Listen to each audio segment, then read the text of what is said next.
Hello നമസ്കാരം, എല്ലാവർക്കും today gold rate Kerala എന്ന യൂട്യൂബ് ചാനലിലേക്ക് സ്വാഗതം.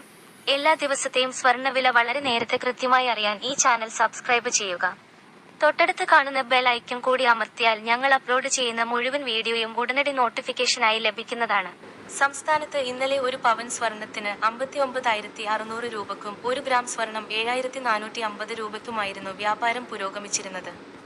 കേരളത്തെ നടുക്കി സ്വർണ്ണവില പുതിയ റെക്കോർഡുമായി കുതിക്കുന്നു. വമ്പൻ കുതിപ്പിനാണ് ഇന്ന് ജനുവരി 22-ന് സാക്ഷ്യം വഹിച്ചിരിക്കുന്നത്.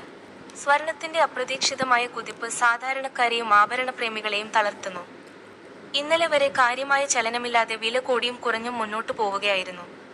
എന്നാൽ ഇന്ന് ആഭരണം വാങ്ങുന്നവർക്ക് സ്വർണം വെറും സ്വപ്നമായി മാറുമെന്നത് സത്യമാവുന്നു. 2025 ഒരു സ്വർണ്ണ വർഷം തന്നെയാവുന്നു.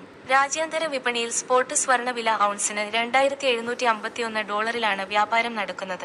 ഡൊണാൾഡ് ട്രംപ് അധികാരമേറ്റതിനു പിന്നാലെ ചൈന, കാനഡ, മെക്സിക്കോ എന്നീ രാജ്യങ്ങൾക്ക് കനത്ത ഇറക്കുമതി തീരുവ ചുമത്തുമെന്ന് പ്രഖ്യാപിച്ചു. ഇത് ഏറെ ആശങ്കയുണർത്തുന്നു. ഈ പുതിയ തീരുമാനം ഒരു വ്യാപാര യുദ്ധത്തിന് കാരണമായേക്കാം. ഈ സാഹചര്യം സ്വർണത്തിന് കരുത്തേകി. വില ഉയർന്നു. ഡോളറിനെതിരെ രൂപയുടെ മൂല്യം ഇന്ന് 2 പൈസ ഇടിഞ്ഞതും സ്വർണ്ണവിലയെ സ്വാധീനിച്ചു. ഇന്നത്തെ വിലക്കയറ്റം ചരിത്രത്തിലെ ഏറ്റവും ഉയർന്നതാണ്. നിങ്ങൾ ഇതുവരെയുള്ള മുഴുവൻ വീഡിയോകൾക്കും നൽകിയ സപ്പോർട്ടിന് നന്ദി. ഈ വീഡിയോക്കും നല്ലൊരു ലൈക്ക് തരുമെന്ന പ്രതീക്ഷയോടെ ഇന്നത്തെ സ്വർണ്ണവിലയിലേക്ക് കടക്കാം. വാങ്ങാൻ നിൽക്കുന്നവർക്ക് നിരാശയും വിൽക്കാൻ നിൽക്കുന്നവർക്ക് ആശ്വാസവുമായി സംസ്ഥാനത്ത് ഇന്ന് ഒരു പവൻ സ്വർണത്തിന് 600 രൂപ കൂടി. പവൻ 60,200 രൂപക്കും 1 ഗ്രാം സ്വർണത്തിന് 7,525 രൂപയ്ക്കുമാണ് വ്യാപാരം പുരോഗമിക്കുന്നത്.